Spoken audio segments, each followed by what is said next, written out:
감사합니다.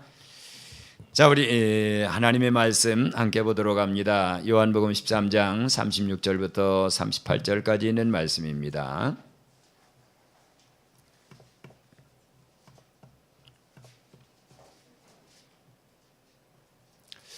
다 같이 우리 한 목소리로 합독하도록 합니다. 시몬 베드로가 이르되 주여 어디로 가시나이까? 예수께서 대답하시되 내가 가는 곳에 네가 지금은 따라올 수 없으나 후에는 따라오리라. 베드로가 이르되 주여 내가 지금은 어찌하여 따라갈 수 없나이까? 주를 위하여 내 목숨을 버리겠나이다. 예수께서 대답하시되 내가 나를 위하여 내 목숨을 버리겠느냐? 내가 진실로 진실로 네게 이르노니 닭 울기 전에 네가 3번 나를 부인하리라. 아멘. 아멘.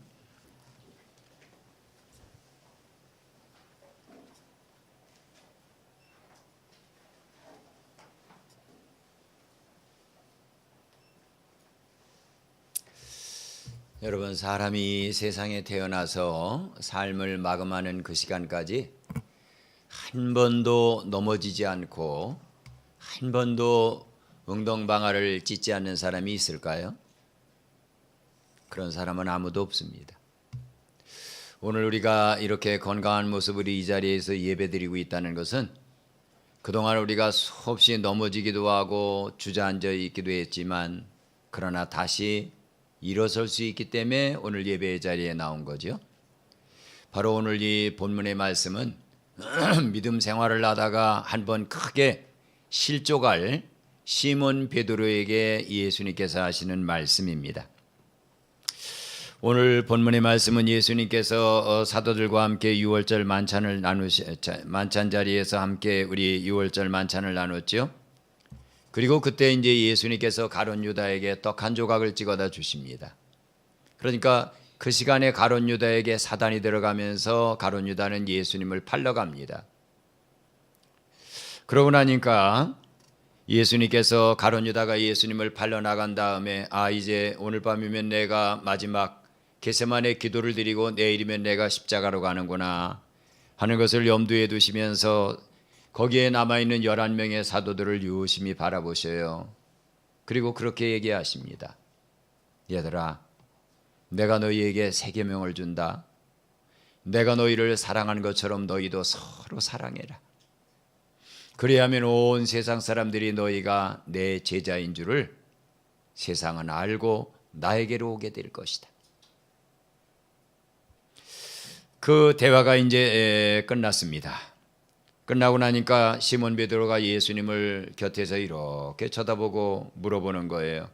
주님, 어디로 가십니까? 우리는 예수님께서 사람 낳는 어부가 되라고 예수님이 우리를 불러 모아 놓으셨는데, 그래서 예수님을 3년 동안 따라다녔는데 이제 예수님 우리를 놔두고 어디로 가려고 그러십니까? 그때 예수님이 베드로에게 그렇게 말씀하셔요. 다 같이 우리도 한번 고백해 볼까요? 내가 가는 곳에 내가 지금은 따라올 수 없으나 후에는 따라오리라. Where I am going, 내가 가는 곳,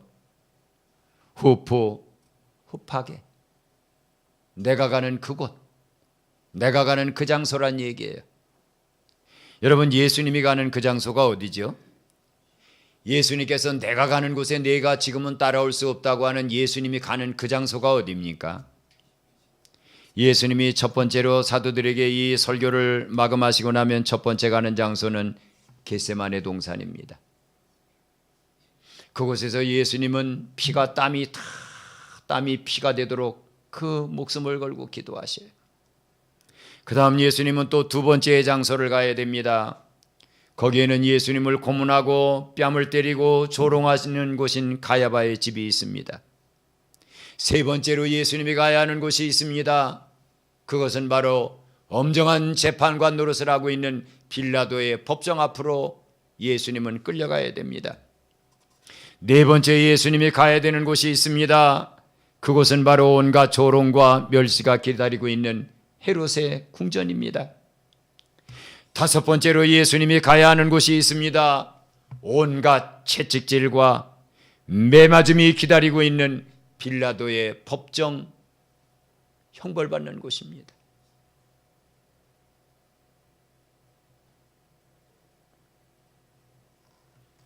그리고 여섯 번째로 예수님이 가야 되는 곳이 있습니다. 십자가를 지고 골고다 언덕길을 올라가셔야 됩니다. 일곱 번째로 예수님이 가시는 곳이 있습니다. 골고다 꼭대기에서 십자가에 못 박혀 죽어야 됩니다. 내가 가는 곳, 내가 가는 길이 이 길이라는 거예요. 내가 가는 이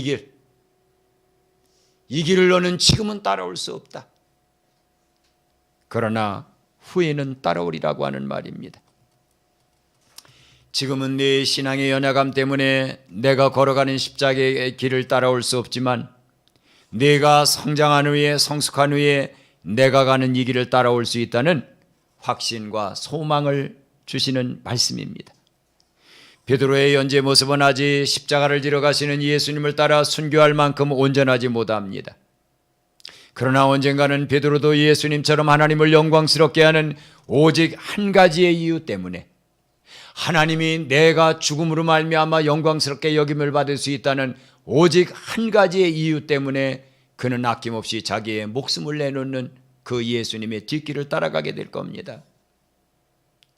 내가 가는 곳에 내가 지금은 따라올 수 없다, 이 말을 듣고 사도 베드로는 예수님에게 그렇게 질문을 합니다. 주님, 내가 지금은 어찌하여 따라갈 수 없습니까? 내가 지금은 어찌하여 따라갈 수 없습니까? 내가 내 목숨을 주를 위해 버리겠습니다. 베드로는 가룟유다와 같이 거짓이 아닙니다.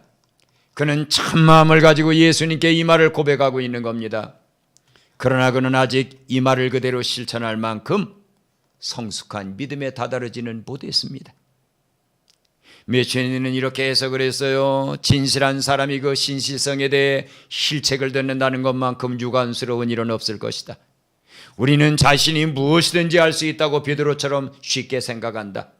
또한 우리가 이런저러한 것들을 할 수 없다는 말을 들을 때 대단히 기분이 상하기도 쉽다. 그러나 실상 우리는 그리스도 없이는 아무것도 할 수 없는 연약한 존재들일 뿐이다. 그랬어요.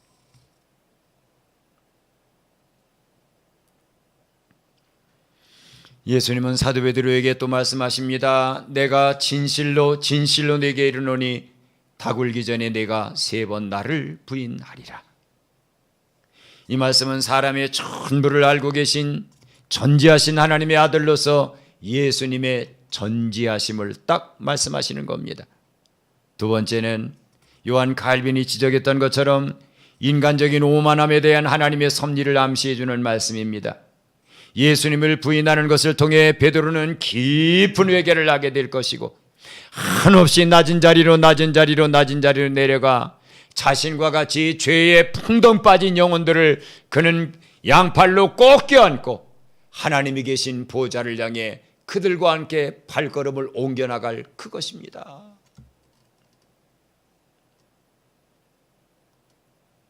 그는 많은 죄인들을 정말로 동정할 줄 아는 연민의 사람으로 바꾸어질 겁니다.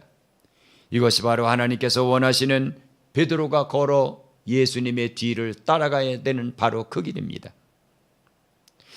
오늘 말씀은 단순히 내가 지금은 따라올 수 없지만 후에는 나를 따라오리라는 이 말씀은 오늘은 내가 나를 따르지 못하지만 나중에는 따라올 것이라는 단순한 말씀이 아닙니다. 첫째로 이 말씀 속에는 예수님의 십자가와 베드로의 십자가가 확연하게 다르다는 것을 분명히 정의 내려주는 말씀입니다. 지금은 내가 나를 따라올 수 없다는 말씀은 단순히 예수님께서 가시는 그러한 첫 번째, 두 번째, 세 번째, 네 번째, 다섯 번째, 여섯 번째, 일곱 번째 십자가에 죽는 그 길까지 내가 따라올 수 없다는 단순한 이야기가 아니라 모든 죄인의 죄를 지고 가야 하는 내가 지고 가는 십자가의 길은 누구도 함께 할 수 없다는 겁니다. 그리고 누구도 대신해 줄 수 없다는 겁니다. 누가 감히 모든 죄인들의 죄를 대신 지고 그 값을 치르기 위해 희생의 길을 여러분 걸어갈 수 있습니까? 아무도 없습니다. 오직 예수님 한 분뿐입니다. 그러기에 세례 요한은 사람들에게 세례를 주면서 언제나 하나님의 아들이 나에게 세례를 받으러 오실까? 그는 하나님의 음성을 듣고 분명히 알고 있었으니까요. 그런데 어떤 날 허름한 옷을 입은 한 젊은이가 자기의 앞에 딱 나타납니다. 그때 세례 요한은 즉각적으로 알아보고 이렇게 얘기합니다. 봐라, 세상 죄를 지고 가시는 하나님의 어린 양이시다. 세상 죄를 지고 갈 수 있는 유일한 하나님의 어린 양이 내 앞에 서 계시다라고 하는 고백입니다. 그렇습니다. 예수님은 지금 모든 죄인이 먹고 사단의 죄와 사망의 세력에 종노릇하다가 굶어 죽지 않게 하시려고 자신의 몸을 죄인들의 양식으로 내어주려고 십자가를 향해 나아가는 겁니다. 또한 자신의 모든 피를 흘려 죄인들이 그 피를 음료로 마심으로 말미암아 사망에서 다시 살아나 하나님의 생명을 얻게 하려고 예수님의 피를 그들의 음료로 제공해 주기 위해 예수님은 십자가의 언덕을 바라보고 고요히 나아갈 준비를 하고 계신 겁니다. 그런데 이 길을 베드로가 같이 갈 수 있겠습니까?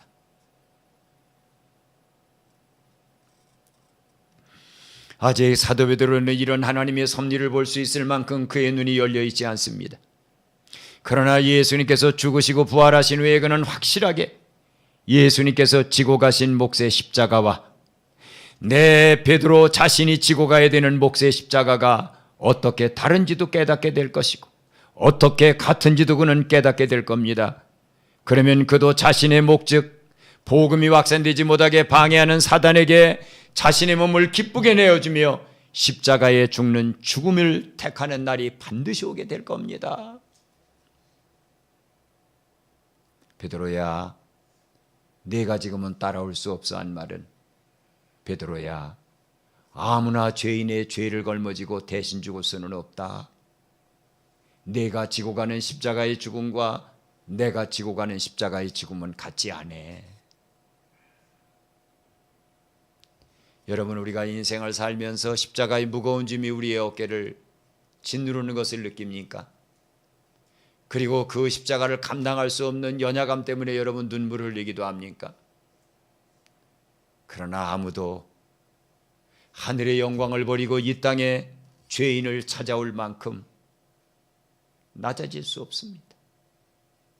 그리고 그 누구도 가난을 이겨나가면서 사람의 모독과 멸시와 천대를 받아가면서 그 골고다 언덕을 향해 용감하게 올라가신 예수님 같은 고난을 받을 사람 아무도 없습니다.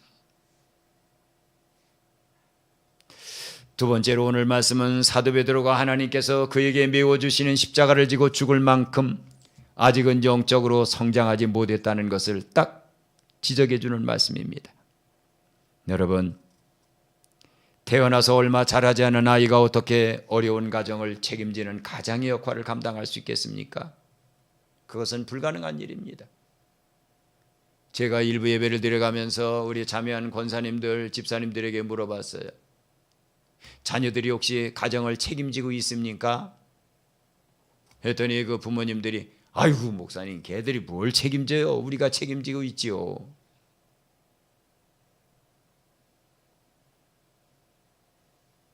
하나님의 공동체라고 하는 영적인 가정을 책임질 사람, 어린아이여서는 안 됩니다. 그는 장성한 사람이어야 됩니다.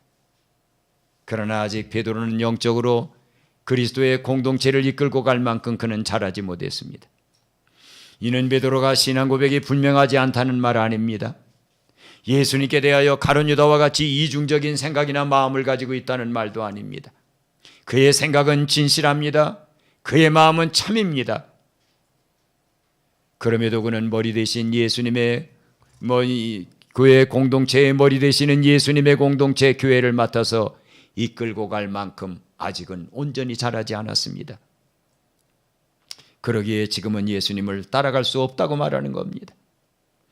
그러나 사도 베드로가 예수님의 십자가 죽으심과 부활 그리고 오순절 성령 강림을 경험하고 나면 그는 영적으로 장성한 자가 되어 그리스도의 어린 양들을 푸른 초장으로 이끌다가 장엄하게 자신의 몸을 그 양떼들을 위한 제물로 내어주는 날이 올 것입니다.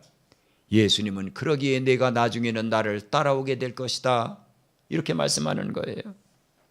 아무리 위대한 언변, 해박한 지식을 가지고 있어도 그리스도의 공동체를 책임질 수 없습니다.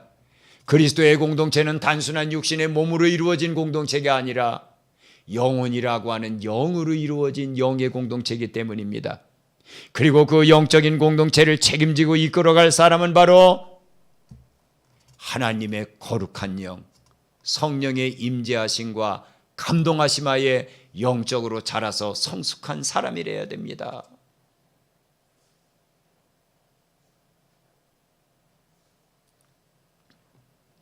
사도 바울은 고린도전서 13장에서 그렇게 고백을 하죠. 여러분, 내가 어렸을 때는 말하는 것이 어린아이와 같았습니다.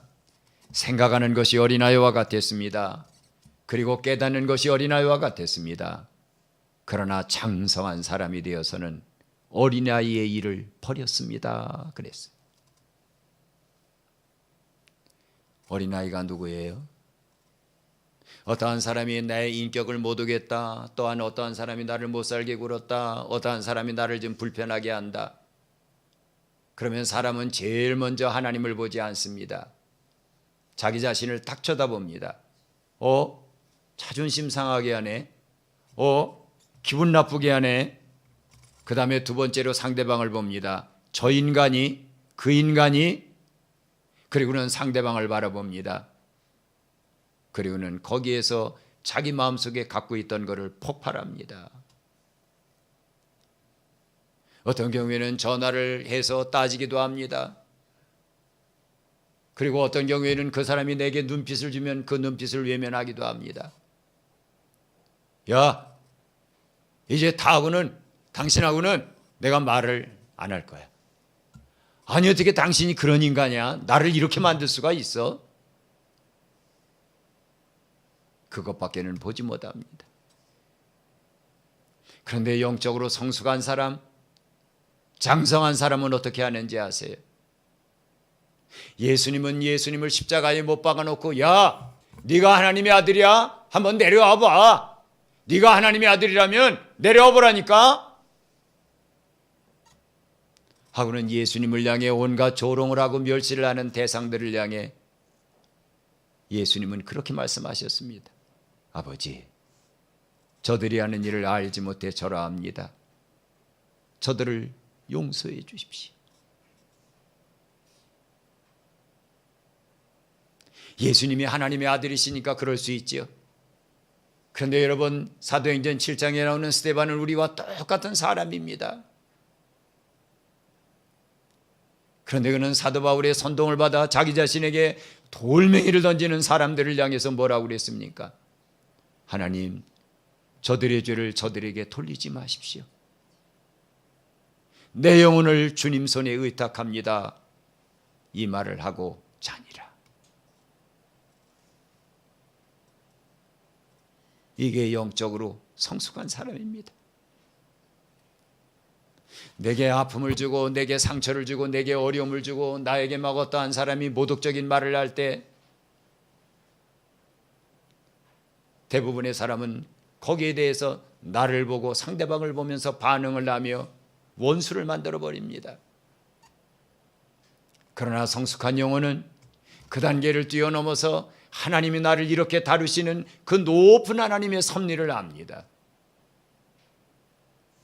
그리고 원수같이 대하는 그 사람을 다가가서 품어줍니다. 우리의 자존심으로는 안 됩니다. 우리의 힘으로는 안 됩니다. 오직 하나님의 영으로만 가능합니다. 성령님은 구원받은 영혼에게 하나님의 긍휼의 마음을 갖게 해서 사랑으로 영혼을 일으키는 일을 하게 하십니다. 성령님은 하나님의 깊은 지혜를 구원받은 영혼의 생각에 불어넣어 하나님의 뜻을 선명하게 분별하게 합니다. 또한 성령님은 온갖 은혜와 은사를 통해 영혼을 하루하루 한날 한날 성장시켜서 하나님의 원하시는 뜻을 현실로 이루어 놓도록 능력을 불어넣었습니다. 그래서 사도 바울이 고백하죠. 능력 주시는 자 안에서 내가 모든 일을 할 수 있다. 이 말은 막 기적을 행하고 병을 고치고 하는 모든 일을 할 수 있다는 얘기가 아니에요. 우리가 토살할 양같이 여김을 받았나이다. 환난이나 곤고나 핍박이나 기근이나 적신이나 위험이나 칼이랴 기록된 바 이 세상의 어떤 피조물이라도 우리를 사랑하시는 그리스도 예수 안에 있는 하나님의 사랑에서 우리를 끊을 수 없다. 핍박이 몰려옵니까? 그들을 위해 기도합니다. 누가 내 오른편 뺨을 칩니까? 왼편을 돌려댑니다. 나를 멸시하고 천대합니까? 그를 더 잘 섬겨줄 그러한 마음가짐을 갖습니다. 이게 성숙한 성도입니다.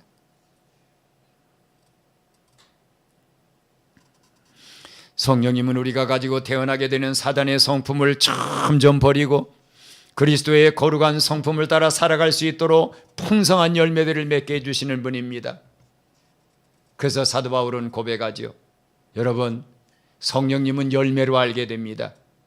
그 사람이 맺히는 열매 중에는 성령님이 그와 동행하고 있다면, 하나님의 영이 그와 함께하고 있다면 그에게는 반드시 사랑의 열매, 희락의 열매, 화평의 열매, 오래 참음의 열매, 자비의 열매, 양선의 열매, 충성의 열매, 온유의 열매, 절제의 열매를 맺을 수밖에 없습니다. 이렇게 고백합니다.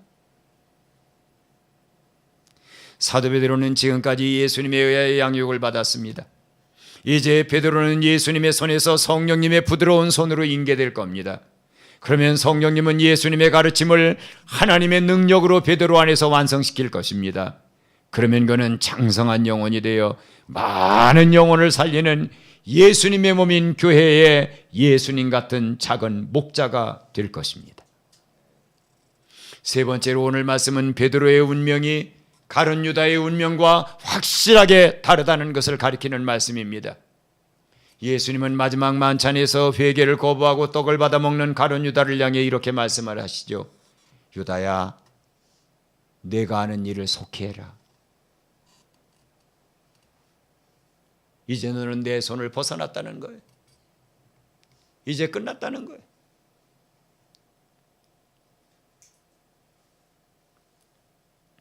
이 말씀이 떨어지자마자 가룟 유다는 사단이 들어갑니다.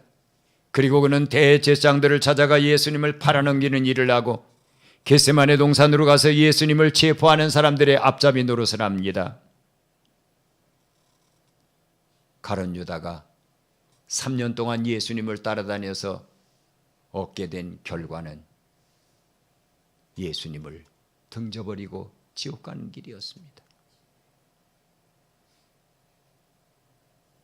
그런데 오늘 예수님은 베드로에게 그렇게 말씀하셔요. 그는 비록 예수님의 말씀처럼 예수님을 3번이나 모른다고 부인할 것이지만 그는 깊은 회개를 통해 그의 죽지 않은 인간성을 완전히 죽이는 회개를 하게 될 겁니다.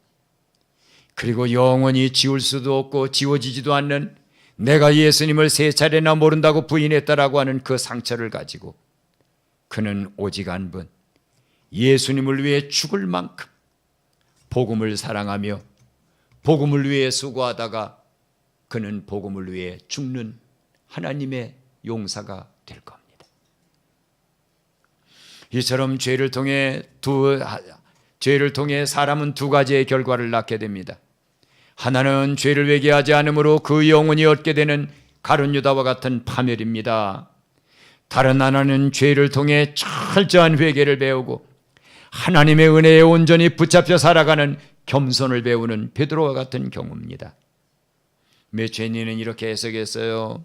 그리스도께서는 유다가 그를 배신하려고 한 것을 예견하셨을 뿐 아니라 베드로가 그럴 마음조차 먹지 않았음에도 불구하고 그가 주님을 부인하리라는 것을 잘 알고 계셨다.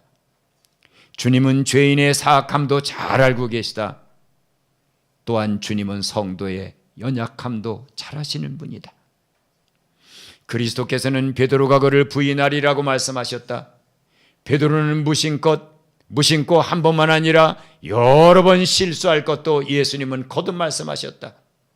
우리는 주님을 위해 죽겠노라고 장담할 만한 용기를 주는 베드로의 자존심이 얼마나 상했겠는가를 충분히 상상할 수 있다.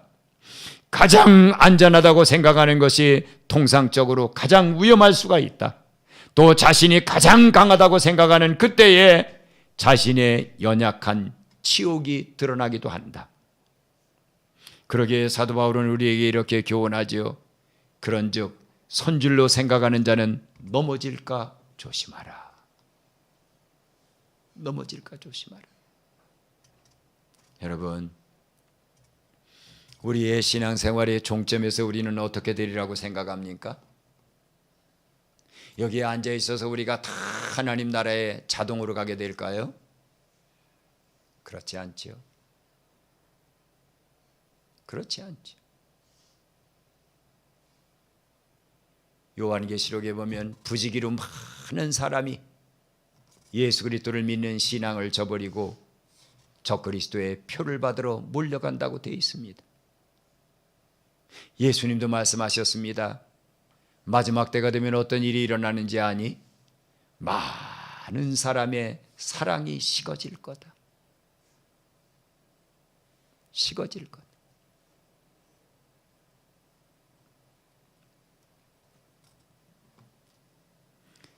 오늘 사도 베드로에게 하신 예수님의 말씀은 우리에게도 하시는 말씀입니다.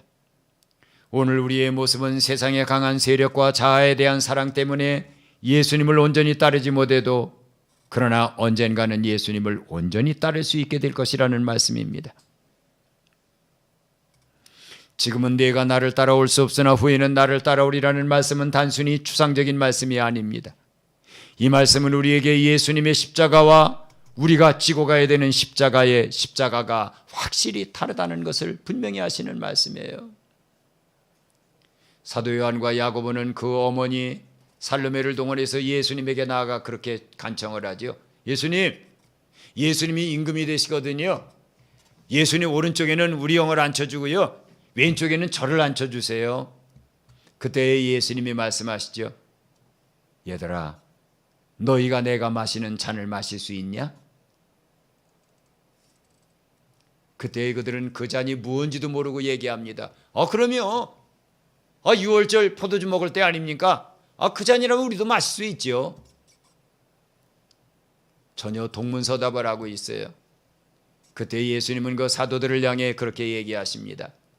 너희가 내가 마시는 잔을 조금은 마실 수 있을지 몰라도 내 좌우편에 앉는 것은 내가 줄 것이 아니라 내 아버지께서 원하시는 그 사람에게 줄 것이다.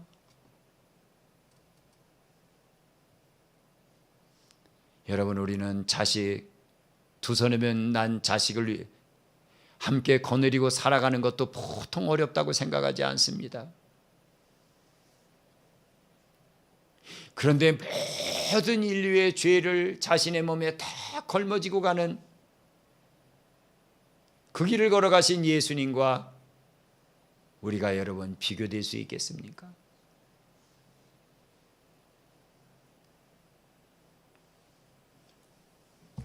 이 말씀은 또한 우리가 영적으로 성장하여 성령님의 충만한 임재 안으로 들어와 있지 않으면 예수님의 뒤를 따라갈 수 없다는 것을 확실하게 교훈하는 말씀입니다.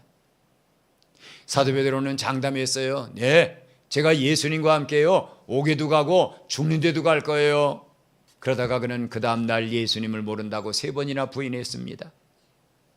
그러나 오순절날 그가 성령의 충만함을 받고 완전히 영적으로 어린아이에서 청년으로, 청년에서 장성한 사람으로 자란 뒤에는 사도행전에 뭐라고 기록되어 있습니까? 저희가 예수 그리스도의 이름으로 핍박받는 일에 합당한 자로 여겨짐을 기뻐하면서 공의 앞을 떠나가니라. 그렇게 달라졌어. 또한 이 말씀은 우리 모두를 가룟 유다와 같이 사단에게 내어주지 않으시고 우리를 불쌍히 여겨 다시 품어주시는 하나님의 사랑 앞에서 우리가 어떠한 사람으로 거듭난 삶을 살아야 되는지를 확실하게 드러내주는 말씀입니다. 만일 예수님께서 사도 베드로를 향해서 베드로야, 네가 내일 아침에 다 굴기 전에 3번 나를 모른다고 부인할 거야. 그리고 너도 가룟 유다의 길로 갈 거다. 이렇게 하고 예수님이 베드로를 놓아버리셨다면 베드로에게 미래는 없습니다.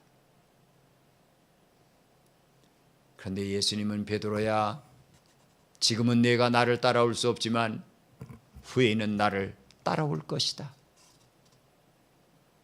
내가 젊어서는 스스로 뛰뛰고 원하는 곳으로 다녔지만 늙어서는 나를 위해 팔을 벌릴 것이다. 그 말씀이 그를 벌쩍 들어 올립니다. 그리고 로마의 언덕 비탈로 십자가를 지고 죽으러 올라가는 그 길에서도 사도 베드로는 그렇게 고백합니다. 나의 모른다고 부인하는 그 거짓됨에도 불구하고 나를 놓지 않으신 하나님, 나를 사단에게 내주시 않으신 하나님, 하나님이 오늘 나의 죽음으로 영광 받으시기를 원합니다. 이런 고백을 우리 한빛 지체들 모두도 할 수 있게 되기를 예수님의 이름으로 간절히 축원합니다. 이제는 우리를 위해 천국을 버릴 만큼, 우리를 위해 죽으실 만큼, 우리를 위해 하나님의 보좌 우편에서 영원한 중보자가 되어 주실 만큼 죄인인 우리를 사랑해 주신 우리 주 예수 그리스도의 은혜와 죄 하나도 없는 아들을, 그 아들이 십자가에 못 박혀 죽으면서 하늘을 향해 엘리 라마 사박다니 하시는 외침을 들으시면서도 아들을 죽여서라도 우리를 가슴에 품어주시는 하나님의 그 만극한 사랑하심과,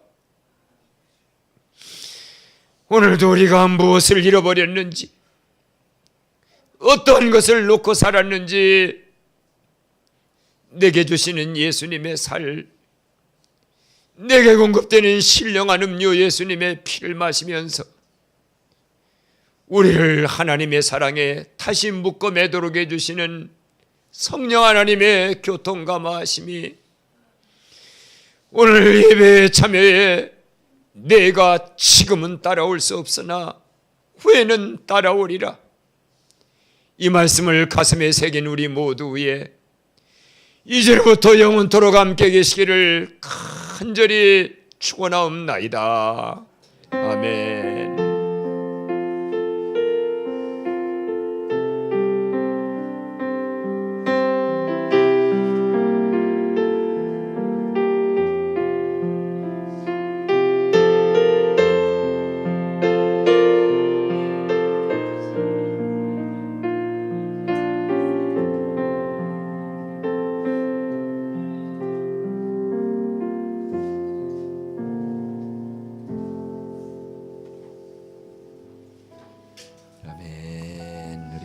성찬 예배를 마칩니다.